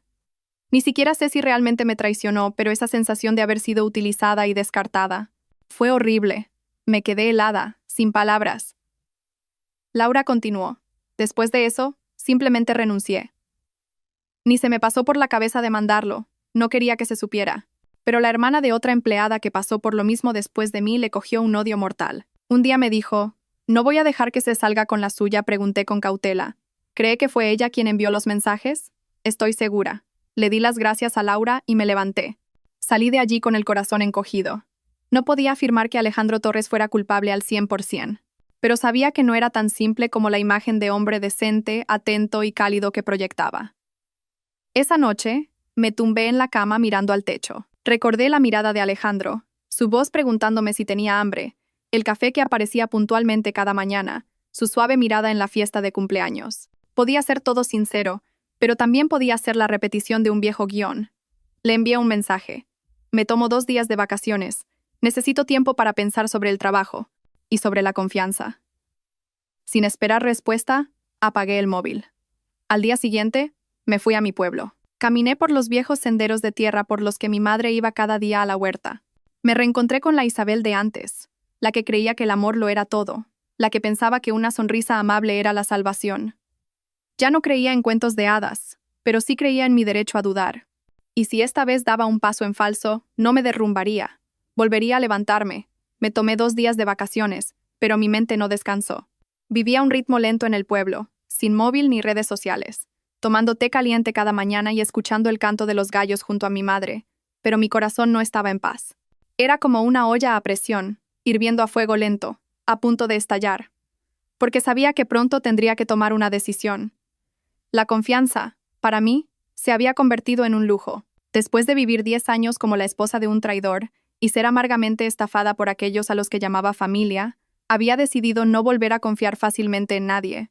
Sin embargo, Alejandro Torres, con sus gestos suaves, sus palabras amables y su mirada que parecía entenderlo todo, casi me había convencido de que podía empezar de nuevo, hasta que llegó el mensaje anónimo. Y la historia de Laura me hizo dar un paso atrás y verlo todo con más claridad. Al tercer día de mis vacaciones volví a la ciudad. Nada más bajar del autobús sonó el teléfono. Era Alejandro. Contesté. ¿Dónde estás? Respondí secamente. Acabo de volver a Madrid. ¿Podemos vernos? Solo 10 minutos. Dudé, pero al final acepté. Nos encontramos en una pequeña cafetería junto al río. Él ya estaba allí. Con su aspecto impecable de siempre, camisa blanca remangada y 2 tazas de té caliente en las manos. Me senté. Sin saludos, sin sonrisas. Mis emociones ahora eran claras y directas. Él me miró en silencio un momento, y luego dijo en voz baja: «¿Desconfías de mí, verdad?» No lo negué. «Sí, y creo que tengo motivos para ello», asintió levemente. «Entonces déjame que te lo cuente todo, sin ocultar nada. Después, si te vas o te quedas, si me crees o no, será tu decisión». Me erguí, preparada para aceptar cualquier verdad. Él comenzó a hablar. «Tuve un gran amor. Una mujer muy fuerte. Trabajábamos en la misma empresa, era 2 años mayor que yo y estaba divorciada. Nos conocimos cuando la empresa era pequeña, cuando íbamos a trabajar en una moto vieja y comíamos fideos instantáneos. Guardé silencio. Nadie me había contado esa historia. Cuando la empresa empezó a crecer, me ascendieron a jefe de proyecto. Ella, para protegerme, asumió la culpa de un error financiero y fue despedida. En ese momento, no me atreví a defenderla. Tenía miedo de perder mi puesto, de manchar mi reputación, y callé. Ella se fue, sin una palabra de rencor, solo pidiéndome que viviera siendo fiel a la persona que fui una vez. Sentí que se me oprimía el pecho. Él me miró con ojos llenos de culpa. Desde entonces, he intentado hacer lo correcto. He ayudado a los nuevos, he evitado las relaciones ambiguas, pero ha habido gente que lo ha malinterpretado, y gente que, al no corresponder a sus sentimientos, se ha sentido herida. Lo interrumpí. ¿Y Laura? No lo esquivó y asintió. Sabía que sentía algo por mí, pero mantuve las distancias. El día de ese viaje de trabajo, es cierto que bebió demasiado. La llevé al hotel y no pasó absolutamente nada. Pero cuando se despertó, yo ya me había ido, y solo estaba la nota que le dejé. «Recupérate. Entre nosotros no hay nada. No te hagas daño con ideas equivocadas», me quedé helada. «Pero, ¿por qué no lo aclaraste? ¿Por qué dejaste que todos lo malinterpretaran?» Me miró, como buscando un atisbo de comprensión en mis ojos. Pensé que cuanto más explicara, más se complicaría todo. Y en ese momento, estaba cansado de tener que disculparme por cosas que no había hecho. Solo quería que la gente lo olvidara por sí misma, quería guardar silencio. Por primera vez, vi en sus ojos no calma, sino una verdadera fisura. Continuó. «Isabel, no soy perfecto, he cometido errores y he sido cobarde. Pero nunca he utilizado a nadie. Y si me gustas, no es porque hayas sufrido, sino porque ese sufrimiento no te ha convertido en una persona cínica». No dije nada, pero mi corazón empezó a vacilar. Esa noche, en casa, tumbada en la cama, repasé cada una de sus palabras. No podía saber si la verdad era tan perfecta como él la contaba. No podía estar segura de si todos estaban equivocados y solo él tenía razón. Pero una cosa sí era cierta. Yo ya no era la mujer que creía ciegamente y agachaba la cabeza, ni la que temía amar por culpa del pasado. Había crecido, y era lo suficientemente fuerte como para enfrentar la verdad y perdonar, si es que ese perdón no era para nadie más que para mí misma. Al día siguiente fui a la oficina. Alejandro estaba junto a mi mesa. En sus manos una pequeña cesta de fruta. Lo miré y le dije en voz baja: «Todavía tengo mis dudas, pero no voy a huir». Él sonrió. «Sin prisas, sin presiones, no te pido que me creas ahora mismo. Solo te pido la oportunidad de esperar». No respondí. Pero, después de tantas heridas, por primera vez, no rechacé la mano que alguien me tendía. Toqué ligeramente la cesta de fruta, sin abrirla con avidez, pero sin rechazarla. Y eso, para alguien como yo que había perdido la fe, era un paso de gigante. La vida, poco a poco, fue volviendo a la normalidad. Trabajaba duro en Construcciones Torres, manteniendo una distancia prudente con Alejandro, ni demasiado cerca, ni en guardia. Aprendí a sonreír aunque mi corazón no estuviera del todo en paz, y agradecía despertarme por la mañana sin que me asaltaran las pesadillas del pasado. Pero la vida nunca deja a nadie en paz por mucho tiempo. Un sábado por la mañana, estaba en un rincón de una cafetería del barrio, leyendo unos documentos mientras tomaba un té caliente. De repente, mi móvil sonó insistentemente. Era el número de mi excuñada, Rocío Castillo, la que me había llamado falsa delante de toda la familia. Dudé, pero contesté. «Dígame». La voz de Rocío era puro pánico. «Isabel, por favor, ayúdanos. Papá está muy grave. Ha tenido un segundo infarto. El médico dice que hay que operarlo de urgencia, pero mamá no encuentra a nadie que gestione los trámites». Mi hermano no contesta, y la tal Carla desapareció el día que se supo todo. Fruncí el ceño. Dudaba. ¿Y por qué me llamas a mí? ¿Se te ha olvidado? Solo soy la exnuera. Tu madre dijo que yo había deshonrado a la familia.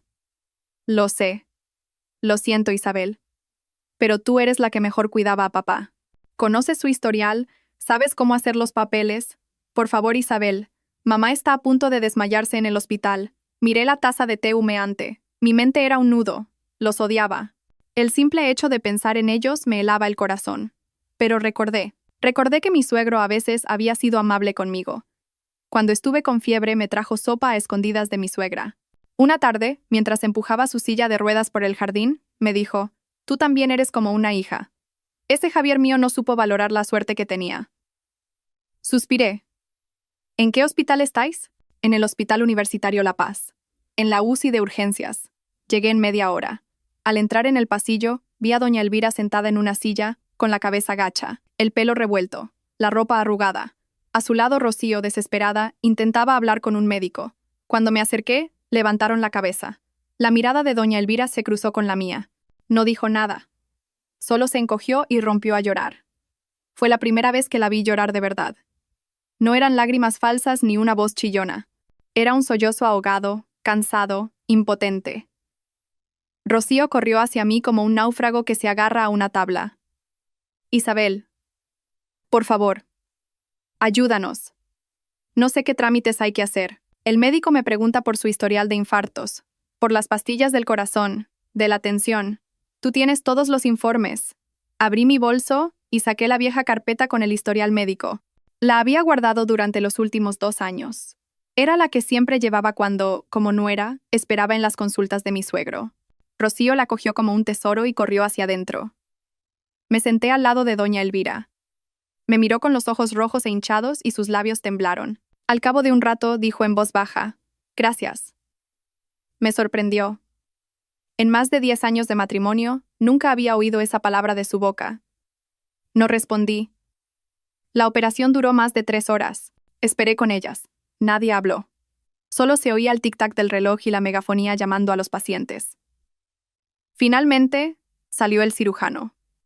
La operación ha sido un éxito, de momento, pero debemos vigilarlo de cerca. No puede sufrir ningún sobresalto y es crucial que un familiar que conozca bien su estado esté a su lado durante la primera semana. Doña Elvira se derrumbó en la silla y Rocío se tapó la cara, sollozando. Le pregunté al médico: «Doctor, soy su exnuera, pero yo lo cuidaba personalmente. ¿Puedo quedarme con la familia para atenderlo?» El médico asintió. «Excelente. Si conoce bien su estado, sería ideal que estuviera a su lado, especialmente las primeras 72 horas». Me volví hacia doña Elvira y Rocío. «Me quedaré, pero lo hago por don Ricardo, no por nadie más de esta familia». Ellas asintieron. Nadie se atrevió a decir nada más. Esa noche me quedé en el hospital, al lado de la cama de don Ricardo. Aún estaba inconsciente, pero su color iba mejorando. Le cogí la mano. Una mano arrugada y fría. «Suegro, soy yo. Isabel está aquí». Sus párpados temblaron levemente. No sabía si me había oído, pero en el fondo de mi corazón creía que me reconocería. Pasé la noche sin apartar la vista del monitor de constantes vitales. A la mañana siguiente, cuando salí al pasillo para el cambio de turno, vi a doña Elvira de pie. Sostenía un termo con sopa caliente. La he hecho yo. Por si el señor reconoce el olor. La miré en silencio, pero no la rechacé. Por primera vez, su mirada no era acusadora ni crítica. Era la mirada de alguien que sabe que se ha equivocado, pero no sabe por dónde empezar a pedir perdón. Y en voz baja, dijo: «Me he portado muy mal contigo». Seguí en silencio. «No pasa nada si no me perdonas. Pero, ¿me permitirías intentar arreglarlo, poco a poco?» La miré directamente a los ojos. Sin rabia, sin rencor. Solo dije lentamente: «No todo el mundo tiene la oportunidad de arreglar las cosas. Cuando suegro despierte, le ayudaré. Pero después, no volveré. He llegado demasiado lejos como para dar marcha atrás». Ella asintió y bajó la cabeza. Sin excusas, sin súplicas, como alguien que ha perdido lo más importante de su vida y no se atreve a pedir que se lo devuelvan. Esa tarde salí del hospital y caminé por las callejuelas cerca de mi casa. El sol del atardecer teñía de amarillo las esquinas. Recibí un mensaje de Alejandro. Me he enterado. Sigue siendo la misma. Haces que los demás se sientan avergonzados. Esperaré a que vuelvas. Sonreí, pero no respondí. Sabía que no estaba lista para amar de nuevo. Pero también sabía que ya no era la persona que se dejaba arrastrar sin decir nada. Esta vez, era yo quien elegía mis pasos. Ya fuera para volver a ayudar a quien me hirió, o para avanzar y aceptar a alguien nuevo, yo ya no era la de antes. Mi suegro despertó al cuarto día de la operación por la mañana. Yo estaba en el pasillo del hospital cuando una enfermera vino corriendo. Isabel, el señor Castillo ha despertado. Pregunta por usted. Ha dicho su nombre, Isabel. Sentí que se me paraba el corazón. Entré de inmediato en la habitación. Estaba en silencio, y una luz suave se filtraba por las cortinas blancas. Él estaba más delgado, con los ojos hundidos, pero conservaba su aire de fortaleza. Al verme levantó lentamente la mano, indicándome que me acercara. Me senté a su lado y le cogí la mano. Se me hizo un nudo en la garganta. Suegro, soy Isabel. Sus párpados parpadearon suavemente. Su voz era un susurro ronco. Así que, todavía estabas aquí. Porque usted me necesitaba. No podía abandonar a la persona que me trató como a una hija. Apretó mi mano con fuerza. Sus ojos se enrojecieron. Ya no veía al suegro autoritario, sino a un anciano frágil que había regresado del umbral de la muerte. Respiró con dificultad y continuó. Isabel, tengo algo que decirte, solo a ti. Miré sorprendida a la enfermera y a Rocío, que curioseaban desde la puerta. ¿Podrían dejarnos solos un momento? Mi suegro quiere hablar conmigo a solas. Asintieron y salieron. Cuando nos quedamos solos, mi suegro me hizo un gesto para que me acercara más. Su voz era tan débil que tuve que pegar mi oído a sus labios para escucharlo. En el cajón de la mesilla, en el fondo, hay un sobre amarillo. La contraseña es tu cumpleaños. Me quedé helada. ¿Mi cumpleaños? Sí. La cambié hace 2 años. Ya entonces sabía que en esta familia no quedaba nadie tan sincero como tú. No podía creerlo. En los últimos días de su vida, la persona en la que había confiado era yo, la nuera a la que habían expulsado de casa con todo tipo de insultos. Pregunté con voz temblorosa. ¿Qué hay en el sobre, suegro? Mi testamento, el original. Todas las propiedades, la casa, los terrenos, están a nombre de tu marido, Javier, pero con una condición. Si ese sinvergüenza te es infiel, toda la herencia pasará a la persona que yo he designado. ¿Y a quién ha designado? Cerró los ojos y sonrió débilmente. A ti. Estaba atónita. Pero, suegro, no está ni validado por un notario. No me dio tiempo. Lo que quiero ahora es que lo tengas como prueba para enfrentarte a ellos si intentan algo. Yo lo sé todo sobre Javier y esa mujer. Lo sé desde hace mucho tiempo. Pero soy viejo y estoy enfermo, no tenía fuerzas. Tu suegra lo tapó todo por miedo a perder el honor. Lo vi todo. Que no dijera nada no significa que no me doliera. Las lágrimas empezaron a brotar sin control. Apreté su mano y sollocé. Suegro, no quiero la herencia. Me basta con saber que usted confió en mí de verdad. Me miró con unos ojos que ardían como una última llama. Fuiste mi nuera. Es lo único de lo que me arrepentiré toda la vida. Si pudiera vivir de nuevo, te habría casado con otro, no con Javier. Ambos nos reímos entre lágrimas. Después de esa conversación, fui directamente a la casa de 3 plantas donde había vivido 10 años. Mi suegra había cambiado la cerradura, pero hoy fue Rocío quien me dio la llave. Es justo que entres tú, Isabel. Eres la única que sabe que guardaba papá en ese cajón. Subí al dormitorio. La mesilla seguía en su sitio. Me agaché y giré la combinación. 256. Mi cumpleaños. Con un clic, la cerradura se abrió. Dentro estaba el sobre amarillo. Tal y como mi suegro había dicho. Lo saqué. En el sobre, escrito a mano, ponía: abrir solo cuando haya que defender la justicia.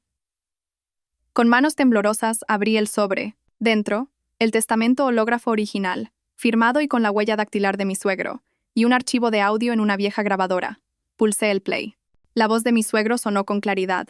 Yo, Ricardo Castillo, en pleno uso de mis facultades mentales, redacto este testamento. Lego todos mis bienes a mi hijo Javier Castillo, con la siguiente condición: no cometer adulterio, violencia doméstica o cualquier acto de traición hacia su esposa. En caso de incumplir esta condición, todos mis bienes serán legados a mi exnuera, Isabel Moreno. Isabel me cuidó durante mi enfermedad y fue la única que defendió el honor de esta familia hasta el final. A partir de este momento, todo el poder de decisión recae en Isabel Moreno. Escuchaba temblando. Las lágrimas no paraban. No era por el dinero. Era porque, por fin, alguien en esa familia había reconocido mi valor de una forma que nadie podía negar.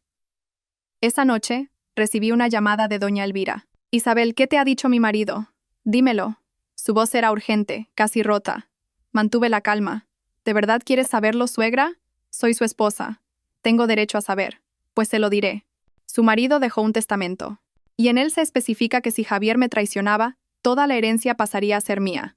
Al otro lado de la línea se hizo un silencio repentino, seguido de un golpe sordo, como si se le hubiera caído el teléfono. Segundos después, Rocío cogió el teléfono. «Isabel, mamá se ha desmayado». Corrí al hospital, pero no entré en su habitación. Desde fuera le entregué al médico el medicamento de emergencia para el corazón que yo misma había comprado para mi suegro tiempo atrás, y me marché. No me vengué, pero tampoco volvería a ser la mujer sumisa y paciente. 3 días después, el abogado de la familia me llamó. Había que convocar una reunión familiar para verificar la validez legal del testamento. Entré en la sala de reuniones. Doña Elvira, Javier, Rocío y algunos parientes estaban allí. Sus rostros estaban tensos. Cuando el abogado leyó el testamento y reprodujo la cinta, la sala quedó en un silencio sepulcral. El abogado asintió y confirmó. En este momento, este testamento tiene plena validez legal. Si la familia desea impugnarlo, deberán iniciar un proceso judicial. Sin embargo, con un contenido tan explícito, las probabilidades de éxito son muy bajas. Todas las miradas se clavaron en mí. Me levanté. No quiero la herencia. Lo único que deseo es que, a partir de ahora, nadie en esta familia tenga derecho a insultarme. Nadie puede referirse a mí como una destructora. Me voy, pero no permitiré que nadie siga pisoteando mi honor. Dejé una copia del testamento sobre la mesa y salí de la sala. Con la cabeza bien alta, por primera vez, dejé a mi familia política atrás. No en silencio, no entre lágrimas, sino con el reconocimiento de mi lado. Pensé que después de la reunión con el abogado todo habría terminado. Como había renunciado a la herencia, creí que me dejarían en paz.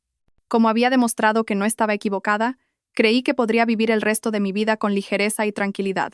Pero había olvidado una cosa: la codicia nunca descansa. 3 semanas después de la lectura del testamento, recibí una citación del juzgado de primera instancia. La demandante era mi ex-suegra, doña Elvira Vargas. La demanda alegaba que el testamento hológrafo de don Ricardo Castillo había sido redactado bajo coacción, que en el momento de su redacción no se encontraba en plenas facultades mentales y que había habido inducción por parte de Isabel Moreno, por lo que solicitaba su nulidad. No sabía si reír o llorar. Después de vivir décadas en la hipocresía, hasta en el último momento, por dinero, estaba dispuesta a pisotear la última voluntad sincera de su marido. Fui a ver a mi abogado con todos los documentos originales, la cinta de audio, el testamento manuscrito y el video de las cámaras del hospital donde se nos veía a mi suegro y a mí conversando. El abogado revisó los documentos y asintió. No se preocupe. Este es un caso prácticamente perdido para ellos. El testamento tiene firma, huella dactilar, un archivo de audio con voz coincidente y un video que demuestra que estaba en plenas facultades. Si insisten, tenemos derecho a contrademandar por denuncia falsa y difamación. Suspiré. No quiero pleitos. Solo quiero que sepan que ya no soy la persona fácil de manipular que era antes. El abogado sonrió. Pues que lo vean. Que vean que la nuera sumisa de antes ya no existe. Ahora es usted una persona con una espada de doble filo. Si la subestiman, se cortarán ellos mismos. El día de la primera vista, doña Elvira apareció vestida de luto, con una expresión de víctima. Javier estaba a su lado, pero con la cabeza gacha. Vi claramente que no quería cruzar la mirada conmigo. Quizás por vergüenza, quizás por miedo. Yo fui sola, sin abogados ni parientes, pero caminé con paso firme como una roca. En la sala, doña Elvira se levantó. Señoría, soy la esposa legal de Ricardo Castillo. Mi marido, en su lecho de muerte, no estaba en plenas facultades mentales debido a un infarto cerebral. Sin embargo, mi ex nuera, Isabel Moreno, lo influenció psicológicamente a escondidas y lo indujo a redactar un testamento que le legaba todos los bienes. Esto es ilógico, va en contra de los principios familiares y debe ser anulado. Escuché con calma. Cuando llegó mi turno, me levanté y dije brevemente: Señoría, tengo todas las pruebas que demuestran que don Ricardo Castillo estaba en plenas facultades mentales cuando redactó su testamento. El documento fue escrito de su puño y letra, y tengo su firma, su huella dactilar, el archivo de audio y el video de las cámaras del hospital. Además, él especificó claramente que la herencia pasaría a mí si su hijo me traicionaba. Presenté un informe del neurólogo del Hospital La Paz que certificaba que el paciente Ricardo Castillo, tras la operación, mantuvo durante varios días un estado de conciencia claro y una capacidad de cognición adecuada sobre su entorno y las personas que lo rodeaban. El juez suspiró y asintió.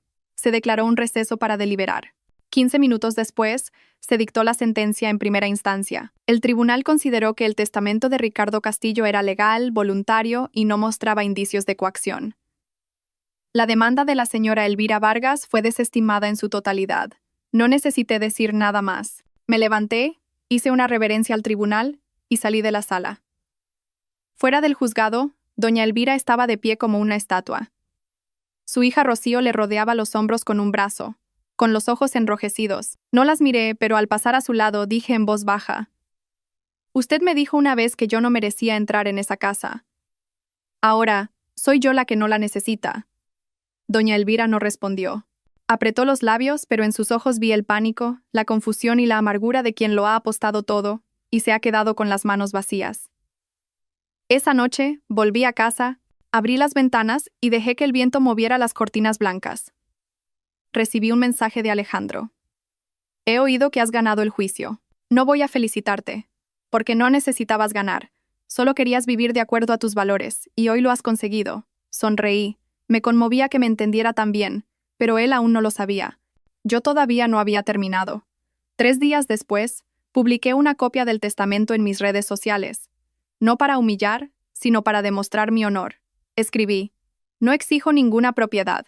Lo único que deseo es que aquellos que me pisotearon llamándome nuera indigna, traidora y destructora de hogares, sepan que cumplí con mi deber, que fui sincera y que fui la persona que estuvo al lado de don Ricardo Castillo hasta el final, cuando sus propios hijos lo abandonaron. Esta es la verdad, sin más ni menos. Y la verdad existe, aunque nadie la crea». La publicación se compartió miles de veces. Mucha gente comentó: «No has ganado con la herencia, has ganado con tu dignidad». No respondí a nadie y, en silencio, desinstalé la aplicación de redes sociales por un tiempo. Sabía que no necesitaba elogios, sino ser yo misma, plenamente, después de tantos años viviendo como una sombra. Después de publicar la copia del testamento en mis redes sociales, las comparticiones y los comentarios inundaron los foros femeninos. La gente me llamaba la mujer que resurgió de las cenizas, la única víctima que se atrevió a alzar la voz en medio de las cadenas de la tradición. No negaré que esas palabras me reconfortaron, pero tampoco me engañé pensando que era una heroína. Solo era una mujer corriente que, tras soportar y ser llevada al límite, decidió no retroceder más. Una semana después, recibí una invitación del Foro de Mujeres Valientes de España. Era un gran evento con cientos de asistentes, donde participaban personalidades que habían sido víctimas de matrimonios tóxicos, abuso psicológico y de una sociedad patriarcal. Me pidieron que diera una charla sobre el tema «Cómo levantarse cuando la familia es el mayor obstáculo». Reflexioné mucho sobre la invitación. Siempre había vivido en silencio. Nunca imaginé que un día estaría frente a un público, contando mi historia como una lección. Pero de repente, pensé en todas esas mujeres, las que lloran en secreto cada noche, las que son abandonadas por sus maridos y humilladas por sus familias políticas, pero aprietan los dientes y aguantan. Si yo no hablaba, pensarían que estaban solas. Acepté la invitación. La charla tuvo lugar un domingo por la mañana en el Centro Cultural de un distrito de Madrid. Cuando subí al escenario, las luces me cegaron, y debajo, cientos de pares de ojos me miraban. No temblé, me sentí en paz. Conté todo. Desde el día de mi boda hasta el momento en que descubrí la infidelidad de Javier, el día que dejé a mi suegro en casa de su amante, el proceso de divorcio, la lucha por recuperar mi honor y, finalmente, el golpe de gracia con el testamento original. Nadie me interrumpió, nadie murmuró. Solo hubo asentimientos, sollozos y lágrimas. Cuando terminé y bajé del escenario, decenas de personas se acercaron para cogerme la mano, abrazarme y darme las gracias por haber puesto voz a sus sentimientos. Sonreí, pero de repente me detuve. Al final de la cola estaba Carla. Llevaba un abrigo largo y una mascarilla. Pero reconocí sus ojos. Los mismos ojos que, un día en una cafetería, me miraron con burla mientras sostenían la mano de mi marido. Me quedé helada, pero Carla se acercó primero, se quitó la mascarilla e inclinó la cabeza. Sé que no tengo derecho a presentarme aquí, pero ahora mismo no tengo a nadie a quien acudir. He venido a suplicarte. Guardé silencio. La gente a nuestro alrededor empezó a murmurar con curiosidad. Asentí levemente. Sígueme. Fuimos a una pequeña tetería cerca del centro cultural. Carla se sentó frente a mí, con las manos entrelazadas. Estaba mucho más delgada. Tenía ojeras oscuras y su pelo, antes brillante y ondulado, estaba apagado y sin vida. ¿Estás bien?, comenzó Carla. Respondí con frialdad. No hacen falta saludos. Ve al grano. Carla se mordió el labio y sacó un fajo de papeles de su bolso. Eran informes médicos. Me ha pegado. Desde que te fuiste, Javier cambió. Cada vez que bebe rompe cosas. Y cuando algo no le gusta, me golpea. Fruncí ligeramente el ceño. Carla continuó. Pensé que si le robaba a Javier, ganaría. Me senté en esa casa, creyéndome la mujer más amada del mundo. Pero en realidad, solo era un sustituto barato en el que desahogaba su frustración cuando la vida no le iba bien. ¿Y qué quieres que haga yo? Carla me miró con los ojos llenos de lágrimas. Ayúdame con el divorcio. Ayúdame a denunciar a Javier por violencia de género. No tengo a nadie, ni dinero, ni familia, ni abogado. Quiero empezar de nuevo. Como tú, me quedé paralizada. Me asaltaron miles de recuerdos.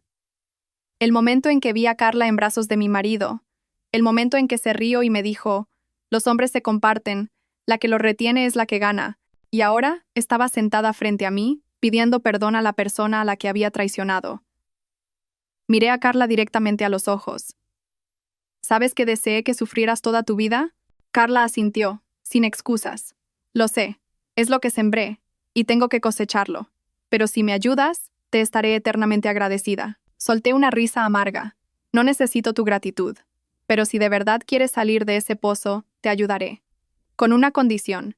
Esta vez, asume tu responsabilidad hasta el final. Sin huir, sin llorar y sin culpar a los demás. Carla, entre lágrimas, asintió. Te lo prometo.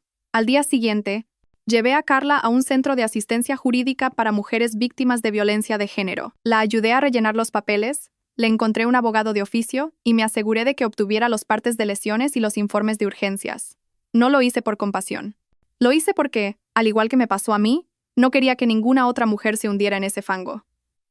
Por la tarde, al volver a casa, encontré un pequeño paquete en la puerta, sin remitente. Lo abrí. Dentro había una vieja fotografía. Me quedé helada. Era una foto de mi ex-suegra, doña Elvira Vargas, intercambiando una carpeta de documentos con un hombre desconocido frente a un banco. En el reverso, una nota manuscrita. Tu ex-suegra no se ha rendido.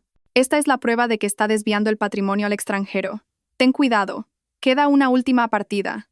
Apreté la foto. El corazón me latía con fuerza. Supe que el final aún no había llegado. Y que, si esta era la última batalla, esta vez, era mi turno de mover la primera pieza. Mis manos temblaron al ver la foto de doña Elvira frente al banco. No por miedo a que desviara el patrimonio, ni porque me interesara ya el dinero de la familia Castillo. Era por el agotamiento que sentía hacia esas personas que creen que pueden taparlo todo con poder, estatus e intrigas. Ni siquiera en el último momento de su vida se detenía. Esa noche, me senté junto a la ventana, sumida en mis pensamientos, y llamé a la única persona de esa familia que había mantenido su integridad. Mi ex primo político, Miguel. Miguel, necesito tu consejo.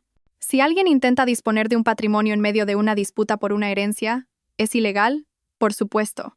Si ese patrimonio está mencionado en un testamento o está embargado preventivamente por un litigio, disponer de él de forma deliberada es un delito de alzamiento de bienes. Si se demuestra, puede acarrear consecuencias penales. Asentí. No necesitaba oír más. Decidí que esta batalla tenía que terminar en el escenario más grande de todos, ante la justicia.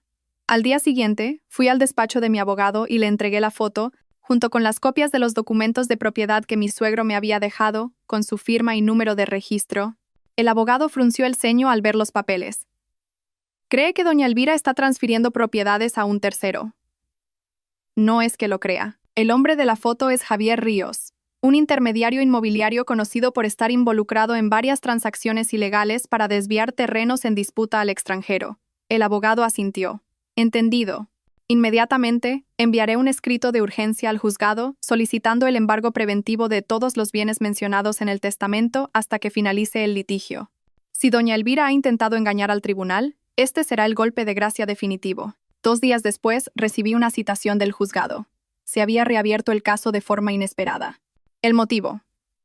Se habían detectado indicios de que la parte demandada, es decir, doña Elvira Vargas, había infringido las normas sobre el patrimonio testamentario no dividido. Fui al juzgado. Doña Elvira también estaba allí. Pero esta vez, en su rostro no quedaba rastro de fortaleza. Estaba demacrada, con los ojos hundidos y el pelo visiblemente más canoso. Cuando se presentaron como prueba la foto y un certificado del banco que confirmaba que había intentado firmar un contrato de mandato para transferir propiedades a un conocido en Australia, el tribunal ordenó de inmediato el embargo de todos los bienes y advirtió que si la demandada continuaba infringiendo la ley deliberadamente, se solicitaría una investigación penal por un presunto delito de alzamiento de bienes. Yo permanecí sentada en silencio. Doña Elvira se volvió para mirarme. Por primera vez, en sus ojos no había odio ni arrogancia, solo fracaso y resignación. La vista terminó en un instante. Salí del juzgado con la cabeza bien alta, caminando hacia el sol del atardecer. Sabía que había recorrido todo el camino que tenía que recorrer, que ya no tenía nada que demostrar ni a nadie contra quien luchar. Una semana después, delegué oficialmente la donación de todos los bienes que me correspondían a una fundación de apoyo a mujeres víctimas de violencia de género. La noticia se publicó en la página del Foro de Mujeres Valientes junto con un texto mío. Hubo un tiempo en que toqué fondo. Si hoy puedo volver a levantarme, solo deseo ayudar a levantar a otras mujeres que están hundidas en el mismo pozo. El patrimonio se puede perder, pero el honor hay que protegerlo.